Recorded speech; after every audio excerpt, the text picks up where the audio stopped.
नमस्कार, मैं हूं माधुरी दानू पुंडीर और आप देख रहे हैं न्यूज़ नेत्र। आज हमारे स्टूडियो में मौजूद हैं हमारे आज के मेहमान, देहरादून के जाने-माने वेस्कुलर और endovascular surgeon doctor Praveen Jindal.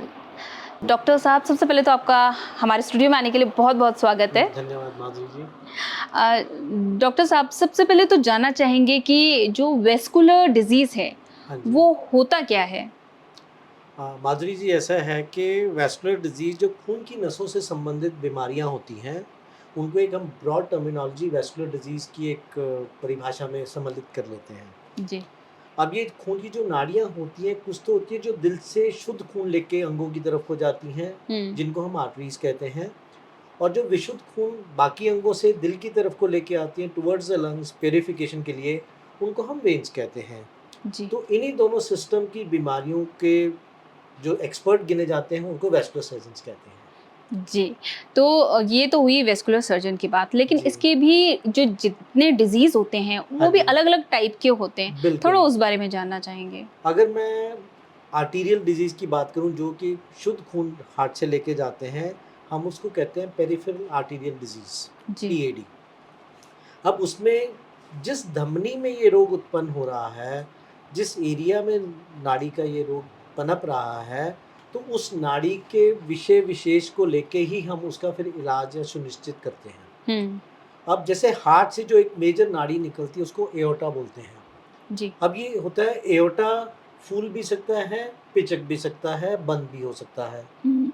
तो उसको हम एक एओर्टिक डिज़ीज़ का नाम दे देते हैं। जी। उसके कई तरह के कारण होते हैं। फिर एओर्टा से नीचे कुछ नसें जाती हैं, दिमाग की तरफ को जाती हैं, जिनको कैरोटिड वेसल्स बोलते हैं, जो कि ब्लड सप्लाई ब्रेन को देती हैं। तो अगर उसमें कोई अवरोध उत्पन्न हो जाए, उसमें कोई विकार आ जाए, तो उसको हम कैरोटिड डिज़ीज़ कहते हैं। जी। और सेम अगर हाथ की नसों की तरफ को अगर बात की जाए कि उसके ब्लड सर्कुलेशन में कोई अवरोध या कोई विकार उत्पन्न हो, तो हुँ। उसको पेरिफेरल वैस्कुलर डिज़ीज़ हाथ का या पैर का पैर उसको का कहा दर्द। जाता है। जी।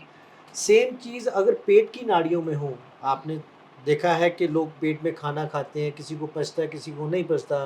कई बार आदमी निरंतर पेट दर्द से परेशान रहता है। हुँ। तो ऐसे में पेट की नाड़ियों में भी संकरापन या रुकावट उत्पन्न होने का खतरा बढ़ जाता बढ़ है। जाता है, रखना भी चाहिए नज़रअंदाज, जी। नहीं करना चाहिए।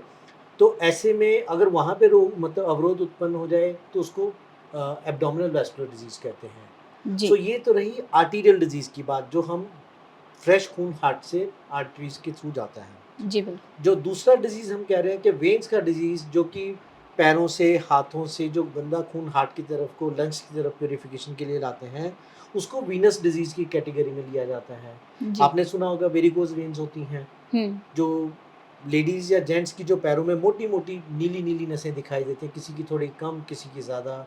अच्छा, किसी-किसी में उन नसों के साथ स्किन में कुछ परिवर्तन भी नज़र आते हैं, रंग के रूप में काला पड़ने लगते हैं, या किसी को दाद, खुजली टाइप का दर्द होने लगता है। ऐसे लोगों में उसको हम varicose vein with chronic venous insufficiency बोल देते हैं। जी। अच्छा, किसी-किसी में क्या होता है कि इन्हीं वेन्स में, जो कि खून को हार्ट की तरफ को लेके आती हैं, हुँ, हुँ। इसमें क्लॉटिंग भी हो जाती है, जिसको हम अंदर ही डीप अंदर। अंदर ही अंदर, और इसको बोलते हैं डीप वेन थ्रोम्बोसिस, जो जी। कि एक तरह से बहुत ही चिंताजनक स्थिति होती है, जिसमें लाइफ का खतरा भी होता है। जी, सो बिल्कुल। एक 2 ब्रॉड कैटेगरीज़ होगी, arterial disease and venous disease. जी। अब बात करेंगे इनके कॉज़ेज़ के बारे में कि क्या कारण होता है इनके होने का? जी, असल में क्या होता है, कोई भी उम्र बीमारियों से अछूती नहीं है। हुँ। बचपन में जो बीमारियाँ वैस्कुलर की होती हैं, जो उसमें आम तौर पे हम वैस्कुलर मालफ़ॉर्मेशंस की बात करते हैं, जिसमें जन्म से ही, माँ के गर्भ से ही बच्चे के अंदर ये कुछ खून की धमनियाँ होती हैं, जो ठीक से पनप नहीं पाती हैं। हुँ। तो उसको हम वैस्कुलर मालफ़ॉर्मेशंस कहते हैं। ये जन्म पे भी दिखाई दे सकती हैं, बचपन में भी दिखाई दे सकती हैं, स्कूल अवस्था में, युवावस्था में या प्रौढ़ावस्था में कभी भी दिखाई दे सकती हैं। जी। तो कई बार इनके इलाज की आवश्यकता होती है, क्योंकि ये ऐसे अंग में होती है जहाँ पे भी अंग के फंक्शन को प्रभावित करती हैं। और कभी-कभी ये ऐसी जगह होती है जिस पे हम इनको केवल ऑब्ज़र्वेशन के लिए छोड़ देते हैं, हुँ, कि हुँ। समय के साथ बच्चे की ग्रोथ के साथ कुछ बीमारियाँ अपने आप बैठ भी जाती हैं। जी। अब बाकी कारणों में आ जाएं तो अगर हम युवावस्था या मतलब मिडिल एज में आ जाएं, अक्सर इसको एथेरोस्क्लेरोसिस इसका कारण माना जाता है, जिसमें कि खून की धमनियों के अंदर कोलेस्ट्रॉल जमा होना चालू हो जाता है। अच्छा। अब ये कोलेस्ट्रॉल जमा होने के बहुत सारे कारण होते हैं, लेकिन युवावस्था में आम तौर पे देखा गया है, जो लोग शारीरिक व्यायाम कम करते हैं, हुँ, जिनका वज़न बढ़ जाता है, जो लोग धूम्रपान करते हैं, जो लोग शराब का सेवन ज़्यादा करते हैं, जिनको बीपी होता है, जिनको शुगर होता है, ऐसे लोगों में एथेरोस्क्लेरोसिस की बीमारी अधिक होती है। जी। यंग लोगों में तंबाकू का सेवन, चाहे वो स्मोकिंग के रूप में हो, चाहे वो गुटखे के रूप में हो या बीड़ी के रूप में हो, तो ऐसे में उनकी नसें कमज़ोर भी पड़ जाती हैं, संकरी भी हो जाती हैं और उनका खून भी गाढ़ा होने लगता है। तो ऐसे यंग लोगों में जो कि धूम्रपान या तंबाकू का सेवन करते हैं, उनमें पेरिफेरल आर्टेरियल डिजीज़ होने की संभावना अत्यधिक हो जाती है। तो सर क्या अभी तक आपने बताया कि धूम्रपान या फिर गुटखा या फिर जितने भी हम नशीली चीज़ें हैं, हाँ जी, उससे भी ये कारण हो सकता है। बिल्कुल। लेकिन क्या इनके अलावा भी जो लोग इसके बिना भी कुछ हो सकता है कारण कि हाँ लोग जी, इससे पीड़ित होते हैं? बिल्कुल। इसमें कुछ लोगों में कारण हेरेडिटरी भी होते हैं, जो कि फ़ैमिलियल डिज़ीज़ में गिने जाते हैं, जिनको माना जाता है कि माता-पिता को या भाई-बहन को रहा है, तो आगे भी जनरेशन में होने की संभावना रहती है। हुँ, कुछ होती हैं जैसे चीज़ें कि आपकी आदतों से नहीं रिलेटेड होती हैं। अब आपको अगर शुगर हो गई है, तो शुगर में एथेरोस्क्लेरोसिस होनी स्वाभाविक है। हुँ, आपको बीपी की बीमारी है, बीपी में भी एथेरोस्क्लेरोसिस होना स्वाभाविक है। तो ऐसे में तो बीपी और शुगर के मरीज़ों को अपना अत्यधिक ध्यान रखना चाहिए। अच्छा, दूसरी बात ये भी है साथ में कि अगर आपकी अपनी जो दिनचर्या है बहुत ही आलस वाली है, आपने अपना वज़न अनियंत्रित कर रखा है, हुँ। आप किसी भी तरह के कोई फ़िटनेस प्रोग्राम में नहीं हो, तो मेरी यह राय ऐसी है कि आप लोग किसी न किसी तरह के, चाहे वो योगा हो, चाहे वो सिंपल पीटी एक्सरसाइज़ हो, चाहे हुँ, वो सिंपल वॉक हो या एक कार्डियो एक्सरसाइज़ जिम में हो, लोगों को करनी चाहिए, जिससे वो अपना कम से कम एक सर्कुलेटरी सिस्टम एक अच्छा-सा बना के रखें। जी। कुछ परेशानियाँ होती हैं, जैसे कुछ गर्भावस्था से रिलेटेड है। हुँ, हुँ। गर्भावस्था एक नेचुरल प्रक्रिया है नारी के शरीर की, जी। ठीक है ना? ये कोई बीमारी नहीं है, लेकिन गर्भावस्था की वजह से लेडीज़ में वेरिकोज़ वेन होने की संभावना अत्यधिक हो जाती है, ख़ासकर दूसरी या तीसरी तिमाही में। और ऐसे ही गर्भावस्था के समय जब डिलीवरी का टाइम आने वाला होता है, उसमें डीवीटी होने की संभावना प्रबल हो जाती है। क्योंकि अच्छा। उस टाइम बच्चे की डिलीवरी होनी होती है, माँ का शरीर बच्चे को निकालने के साथ-साथ ब्लीडिंग भी कंट्रोल करना चाहता है। हुँ। किसी-किसी लेडीज़ में ये जो ब्लीडिंग कंट्रोल करने की जो प्रक्रिया है, अनियंत्रित रह जाती है। कुछ खून की कमी से, कुछ शारीरिक कमी से, कुछ अन्य कारणों से, तो उसमें फिर डीवीटी होने की संभावना अधिक होती मतलब है। कुल मिला के ये हमारे जो ब्लड फ्लो का है, हाँ उसी जी, से रिलेटेड है। अगर एग्ज़ैक्टली। कंटिन्यू ब्लड चलता च रहेगा शरीर में, तो इस हाँ, बीमारी से काफ़ी हद तक बचा जा सकता है। बिल्कुल, बिल्कुल। तो डॉक्टर साहब जानना चाहेंगे, ये तो अभी हमने बात की इसके कॉज़ेज़ के बारे में। हाँ जी। अब लक्षणों की बात करते हैं कि किस तरह के लक्षण पाए जाते हैं इस तरह की बीमारियों से रिलेटेड रोगियों में? सिंपलेस्ट जो लक्षण होता है और तकरीबन हर कोई जिस वजह से डॉक्टर के पास या हॉस्पिटल में या क्लिनिक में जाता है, वो होता है टाँगों में या पैरों में या किसी भी अंग में दर्द। दर्द एक ऐसी चीज़ है जिसके लिए कोई भी बर्दाश्त नहीं करना चाहता, चाहे वो सर में हो, चाहे वो पैर में हो। जी। अगर ये सेम दर्द आपके हाथों या पैरों में हो रहा है या आपको कोई प्रक्रिया करने में बाधा उत्पन्न कर रहा है, तो मेरी सब लोगों से विनती है, मेरे अपने दर्शकों से अनुरोध है कि इस दर्द को अनदेखा ना करें। अपने फैमिली फिजिशियन से जाके या अपने वास्कुलर सर्जन से जाके परामर्श करें। कुछ नहीं है तो अपनी ब्लड सर्कुलेशन का एक चेकअप ज़रूर करा लें। कोई बड़ी बात नहीं है कि ये पेरिफेरल वास्कुलर डिज़ीज़ का शुरुआती लक्षण हो, और कभी-कभी क्या होता है कि अगर हम शुरुआती लक्षण पकड़ लेते हैं, जी। तो कुछ दवाइयों से उसको वहीं के वहीं कंट्रोल करके सारी उम्र रखा जा सकता है। तो ये रहा एक लक्षण। दूसरा लक्षण ये होता है कि जैसे मैंने अभी बताया, वेरिकोज़ वेन में मोटी-मोटी नीली-नीली नसें पाँव में दिखाई देती हैं। उसके साथ-साथ कई बार किसी-किसी के पैरों में काले-काले दाने भी दिखाई देते हैं, निशान भी पड़ने लगते हैं। लोग पैरों में सूजन का महसूस करते हैं, थकावट महसूस करते हैं, भारीपन महसूस करते हैं, किसी-किसी की जैसे अभी आपने कहा था नस चढ़ जाती है। हुँ। तो ये सारे लक्षण होते हैं कि जिसमें हमें बहुत गंभीरता से सोचना चाहिए कि ये पेरिफेरल वास्कुलर डिज़ीज़ हो सकता है। जी। आपने ये भी सुना होगा कि कुछ लोगों के हाथों पैरों में जख्म हो जाते हैं जो भरते ही नहीं है। हुँ, अब उसमें भी ब्लड सर्कुलेशन की कमी की वजह से भी हो सकता है। खास करके शुगर के मरीजों में आपने शुगर देखा वाले। होगा, तो लोग सबसे पहले क्या करते हैं, जख्म नहीं भरा, शुगर चेक कराओ। हुँ, और मान लीजिए शुगर नॉर्मल आ गई, तो ऐसे में ब्लड सर्कुलेशन का चेकअप होना बहुत ज़रूरी है, और शुगर के मरीजों में तो बहुत ही ज़्यादा ज़रूरी है। जी। तो कोई भी चीज़, कोई भी लक्षण किसी भी प्रकार का हो, हाथों या पैरों में या कहीं पे भी हो, उसको नज़रअंदाज बिल्कुल नहीं करना चाहिए। रही बात ये, जैसे हमने कहा एओर्टिक डिज़ीज़ है, एन्यूरिज़्म डिज़ीज़ है, या कैरोटिड डिज़ीज़ है, जिसको हम सेरिब्रोवैस्कुलर डिज़ीज़ का नाम भी देते हैं। हुँ, हुँ, तो हुँ। उसमें क्या होता है कि किसी-किसी को अधरंग हो जाता है, लकवा मार जाता है। अच्छा। वो भी एक पेरिफेरल वैस्कुलर डिज़ीज़ का एक लक्षण है। उससे पहले भी कभी-कभी क्या होता है कि ट्रांजिएंट इस्केमिक अटैक बोलते हैं, किसी-किसी को कुछ क्षणों के लिए, कुछ सेकंड्स के लिए एकदम से मतलब चक्कर सा आता है, या बेहोशी सी छाती है। हुँ, लेकिन वो कुछ क्षणों के बाद वो ठीक भी हो जाता है। ऐसे लक्षण को भी हमें बिल्कुल भी नज़रअंदाज नहीं करना चाहिए। हमें अपने फैमिली फिजिशियन से या किसी वैस्कुलर एक्सपर्ट से मिलके उनसे उसकी जाँच करानी चाहिए, और उसको बिल्कुल भी मतलब इग्नोर नहीं करना चाहिए। जी, बिल्कुल। अब जहाँ तक आपने जाँच की बात की है, तो ये भी आप बताइए जी। कि एक नॉर्मल व्यक्ति अगर इस डिज़ीज़ से थोड़ा बहुत उसको दर्द हो रहा है हाँ या जी। किसी पेन से वो ग्रसित है, तो नॉर्मल जाँचें कौन-कौन सी हो जो वो आसानी से करा सकता है कहीं भी? नॉर्मल ब्लड टेस्ट के अलावा हमें ब्लड शुगर की जाँच ज़रूर करनी चाहिए। हमें बीपी ज़रूर चेक करवाना चाहिए, जो बेसिक जाँचें हैं, जो कोई भी डॉक्टर, कोई भी क्लिनिक में कोई भी करवा सकता है। जी। लेकिन अगर हम ख़ास जाँच की बात करें, जो कि चलते-फिरते हुए बड़े आराम से की जा सकती है, उसको हम बोलते हैं अल्ट्रासाउंड। और अल्ट्रासाउंड का मतलब अल्ट्रासाउंड पेट का ही नहीं, इसको बोलते हैं colour Doppler in a specific hmm, term. हुँ। रंगीन अल्ट्रासाउंड खून की नसों और धमनियों का किया जाता है। उससे रियल टाइम में हम खून की नसों को देख भी सकते हैं, उसके अंदर फ्लो का भी अनुमान लगा सकते हैं, उसमें कोई रुकावट है, कोई विकारपन है, हुँ, हुँ। कुछ स्लगिशनेस आ गई है या फ्लो कम चल रहा है, वो सब हम उससे पता कर सकते हैं। वो अपने आप में एक बहुत अच्छी मुकम्मल जाँच है, जिससे अधिकतर बीमारियों का बिना किसी बड़े टेस्ट के पता किया जा सकता है। जी, बिल्कुल। तो मतलब आराम से उससे डायग्नोस हो जाएगा कि इसको वैस्कुलर से रिलेटेड कोई बीमारी है हाँ या जी, नहीं है। बिल्कुल। तो अब बात करेंगे इसकी ट्रीटमेंट की। हाँ तो जी, किस-किस तरह से इनका ट्रीटमेंट किया जाता है? क्योंकि अलग-अलग टाइप की बीमारियाँ हैं वैस्कुलर बिल्कुल। से रिलेटेड, हाँ जी। तो क्या-क्या संभव है ट्रीटमेंट इसमें में? ट्रीटमेंट आर्टीरियल डिज़ीज़ का ट्रीटमेंट अलग है, वीनस का अलग है। अब जैसे हमने एओर्टिक एन्यूरिज़्म की बात करी थी। एक समय था कि जब एओर्टिक एन्यूरिज़्म बेसिकली अगर मैं बताना चाहूँ, तो नसें अपने साइज़ से कम 2 गुना फूल जाती हैं, तब हुँ, हम उनको सीरियसली लेना चालू करते हैं। ऐसा नहीं कि उससे पहले सीरियसली नहीं लेते, हुँ। तो उनको ऑब्ज़र्वेशन में रखा जाता है। अच्छा। लेकिन जैसे ही वो अपने अनुमानित साइज़ से डबल होने लगती हैं, तब हमारी चिंता बढ़ने लगती है। तो जी। ऐसे हालात में हम अ, मरीज़ को कहते हैं कि आप इसका उपचार कराएँ तो अच्छा रहेगा।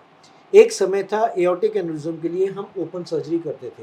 आज हुँ, भी करी जाती है कुछ केसेज़ में, लेकिन आज की तारीख में हमारे पास इतनी पद्धति में एडवांसमेंट आ गई है, इतनी टेक्नोलॉजी में एडवांसमेंट आ गई है कि हम उसको एक सूक्ष्म विधि द्वारा भी बिना बड़ा ऑपरेशन किए बड़े आराम से किया जा सकता है। जी, और यही अगर कोई रुकावट उत्पन्न हो जाए, उस रुकावट को आपने सुना होगा एंजियोग्राफी होती है, जी। तो हम एंजियोग्राफी करके उसकी रुकावट का पता लगा के, अनुमान लगा के, उसको बिना चीरा-फाड़ी के भी एंजियोप्लास्टी करके खोला जा सकता है। अच्छा। किसी-किसी जगह, किसी-किसी प्रकार में एंजियोप्लास्टी जब संभव नहीं हो पाती है, हुँ, ऐसे में हम वो उस जगह का बायपास कर देते हैं। अच्छा। तो उसमें एक आर्टिफ़िशियल नस लगा के या शरीर की ही किसी अंग की दूसरी नस लगा के, उसको बाईपास करके खून का संचालन चालू रखा जाता है। जी, और ऐसे ही अगर कोई नस में विकार उत्पन्न हो जाए, तो उस नस को विकार को हटा के उसकी जगह एक नॉर्मल आर्टिफ़िशियल या शरीर की कोई नस लगा दी जाती है कि आगे भविष्य के इससे होने वाली उससे परेशानियों से बचा भी जा सके, और जो अच्छा। अंग की ब्लड सप्लाई है वो भी सुचारू रूप से चलती रहे। जी। और रही बात वीनस डिज़ीज़ की, अगर मैं करूँ, तो वीनस डिज़ीज़ में जैसे वेरिकोज़ वेन है। हुँ, वेरिकोज़ वेन में एक समय था कि जब हम इसको कट लगा के पूरी की पूरी खराब वेन को निकाल दिया करते थे। आज की तारीख में ज़रूरी नहीं है कि 90% केस बिना उसके हो जाते हैं। उसमें नई जो टेक्नोलॉजी आई है, वो आई है, एक लेज़र विधि होती है, लेज़र के बाद एक रेडियो फ्रीक्वेंसी विधि है, और लेटेस्ट अभी है एक ब्लू थेरेपी भी आई है। अच्छा। लेकिन हर एक थेरेपी जो आज आई है, उसके लिए हर एक मरीज को चुनना आवश्यक है। जी। ये नहीं कि एक मरीज में सारी थेरेपी की जा सकती है।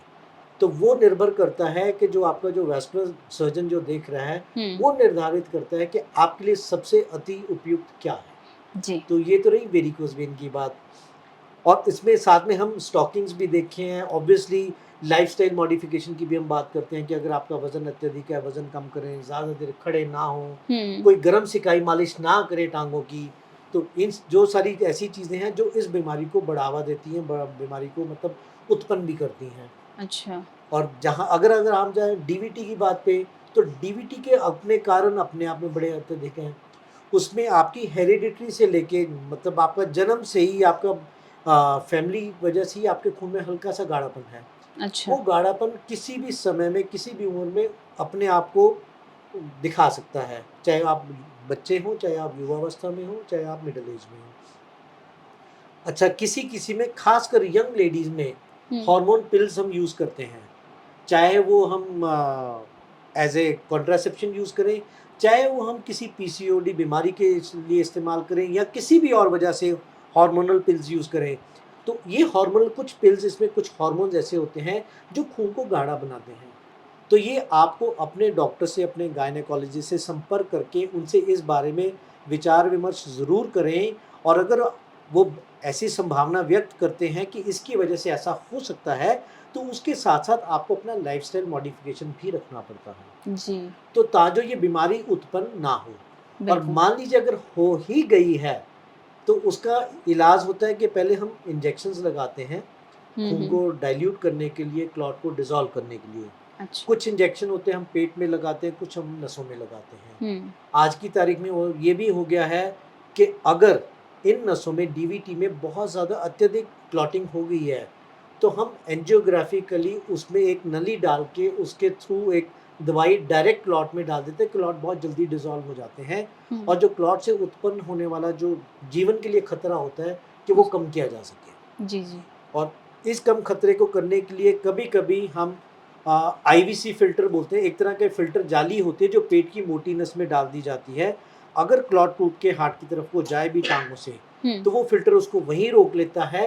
इससे जी। हार्ट फ़ेल होने का, लंग फ़ेल होने का, डेथ को डर। बचाया जा सकता अच्छा। उस मतलब इतना खतरा जो है वो हार्ट तक ना जाए, उसको कम है। करने के लिए कम काफ़ी करने के लिए सार्थक सिद्ध होता है ये। बिल्कुल। तो सर एक चीज़ जानना चाहूँगी क्योंकि मैंने बहुत लोगों का के मुँह से सुना है कि खून गाढ़ा है हमारा हाँ इसलिए जी। हम लोग दवाई खाते हैं उसके लिए। हाँ तो जी। अधिकतर उनका जैसे खून गाढ़ा हो जाता है, हाँ तो जी। क्या उनमें सिम्पटम्स हैं कि वो उनको इस तरह की वैस्कुलर डिज़ीज़ होने की संभावना बढ़ जाती है हाँ, उनके लिए? बिल्कुल, बिल्कुल। जिन लोगों का खून गाढ़ा है या वो जो खून गाढ़ा पतला करने की दवाई खाते हैं, अगर वो दवाई नियमित तौर से अपने चिकित्सक की परामर्श अनुसार खा रहे हैं, बहुत सेफ़ है वो। अच्छा। लेकिन ये दवाई अपने आप नहीं शुरू करनी चाहिए और अपने आप बंद भी नहीं करनी चाहिए। तो कहने का मतलब ये है कि हाँ, खून गाढ़ा होता है, गाढ़े खून जिसका होता है, उसको पेरिफेरल वैस्कुलर डिज़ीज़ होने की संभावना अधिक होती है। इसमें कोई दो राय नहीं है। तो मतलब एक कहीं न कहीं उन्हें एक बार कंसल्ट करना ही चाहिए वैस्कुलर बिल्कुल, सर्जन से। बिल्कुल। तो सर अब जानना चाहेंगे आगे ये तो हो गई बहुत सारी बातें हाँ हमने जी। बीमारियों से रिलेटेड वैस्कुलर डिजीज से रिलेटेड बात कर ली अब इससे हट के थोड़ी सी बात करते हैं और क्या कुछ आप लोग जनता को जागरूक करने के लिए लोगों को इस बीमारी से जागरूक करने के लिए हाँ कुछ जी। नया कर रहे हैं? नहीं, माधुरी जी, बहुत वैस्कुलर सोसाइटी ऑफ इंडिया जिसका मैं प्रतिनिधित्व भी कर रहा हूँ। हमारी सोसाइटी पूरे देश भर में व्यापक निरंतर समय-समय पर प्रोग्राम चलाती रहती है, हुँ। जिससे कि जनता को जागरूक किया जा सके। पिछले कुछ वर्षों से हमारा बहुत बड़ा फ़ोकस रहा है कि किसी भी समाज को अपंग होने से बचाया जा सके। जी। अब आप सोचेंगे डॉक्टर साहब आपने अभी तक तो अपंगता की बात ही नहीं करी है। पेरिफेरल वैस्कुलर डिजीज़ का एक सबसे बड़ा और सबसे खतरनाक जो एक दुष्प्रभाव होता है, वो होता है गैंग्रीन। आपने सुना होगा गैंग्रीन का मतलब होता है कोई भी अंग बेकार हो जाना। हुँ, हुँ। आपने देखो किसी का हाथ या पैर काला पड़ जाता है, गैंग्रीन उसको बोलते हैं और फिर डॉक्टर कहते हैं भई इसका पैर या हाथ निकालना पड़ेगा। तो उसको एम्पुटेशन के लिए राय दे दी जाती है। अब एम्पुटेशन का मतलब क्या है?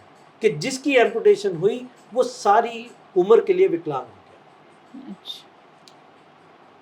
और विकलांगता का कारण मैंने अभी आपसे डिस्कस किए, दवाइयों से लेके, अपनी हैबिट से लेके, स्मोकिंग है, खान-पान। ड्रिंकिंग है, अनकंट्रोल्ड ब्लड शुगर से लेके, बढ़ते हुए वजन से लेके बहुत सारे कारण हो जाते हैं। तो हम चाहते हैं कि जनता इस मामले को मतलब सीरियस से ले कि भाई किसी भी प्रकार का कोई भी ऐसा काम ना करें आप लोग जिससे कि आपको पेरिफेरल वैस्कुलर डिजीज हो और उसकी वजह से गैंग्रीन होकर आपको एम्पुटेशन होने की संभावना उत्पन्न हो। तो बेसिकली जो हमारा वेस्कुलर सोसाइटी ऑफ इंडिया का इस समय जो कार्यक्रम है वो है एम्पुटेशन फ्री इंडिया, जी। कि भारतवर्ष को विकलांगता से अंग विच्छेदन से मुक्त किया जा सके। और बिल्कुल। इस मुहिम में हमारे साथ बहुत सारी विदेशी एजेंसियां भी, विदेशी सोसाइटीज़ भी जुड़ी हैं। यूएसए की सोसाइटी, यूके की, European societies, south east Asia की सोसाइटीज़, उन्होंने अच्छा। भारत के इस इनिशिएटिव का पूरे दिल से स्वागत किया है हुँ, और भागीदारी भी अपनी सुनिश्चित करी है। क्या तो बात है। इसलिए हम चाहते हैं कि जनता को हम ये बताना चाहते हैं कि हम इस समाज को एम्पुटेशन फ्री कर सकते हैं। हम इस समाज को एक, जिसे कहते हैं, एक प्रोडक्टिव समाज बना सकते हैं कि भई, क्योंकि एम्पुटेशन आम तौर पे ज़्यादा जवान और मिडल एज लोगों में होती हैं जी, और ये वही लोग होते हैं जो अपने परिवार का आर्थिक सहारा होते हैं। बिल्कुल। हम नहीं चाहते कि ऐसा समाज उत्पन्न हो जिसमें समाज में जो फैमिली का कमाने वाला ही है वही अपंग बस। होके घर पे बैठ जाए, वही एक लायबिलिटी बन जाए। हुँ, हम चाहते हैं वो स्वस्थ रहें, सुनिश्चित करें हम भी इस बात को और समाज भी इस बात को सुनिश्चित करे कि ऐसे कोई काम और ऐसी कोई आदत ना डाले जिसकी वजह से ये परेशानी उत्पन्न हो। मेरा दर्शकों से मैसेज है कि आप खाली ये मत सोचिए कि डॉक्टर जिंदल यहाँ पे आके आपसे बात कर रहे हैं। आप अपने आप में सारे लोग सक्षम हैं। आप अपने आप में, अपने घर में, अपने परिवार में, अपने बच्चों में, बड़े बुजुर्गों में, मित्रों में ये जागरूकता फैलाएं कि अपने शरीर को टेकन फॉर ग्रांटेड ना लें। बड़े बुजुर्गों ने कहा है कि एक जगह है जहाँ पे ईश्वर ने आपको भेजा है, जहाँ पे आपको सारी उम्र रहना है और वो है आपका शरीर। वो आपका घर नहीं, वो आपका शरीर है। सही बात। ठीक है ना?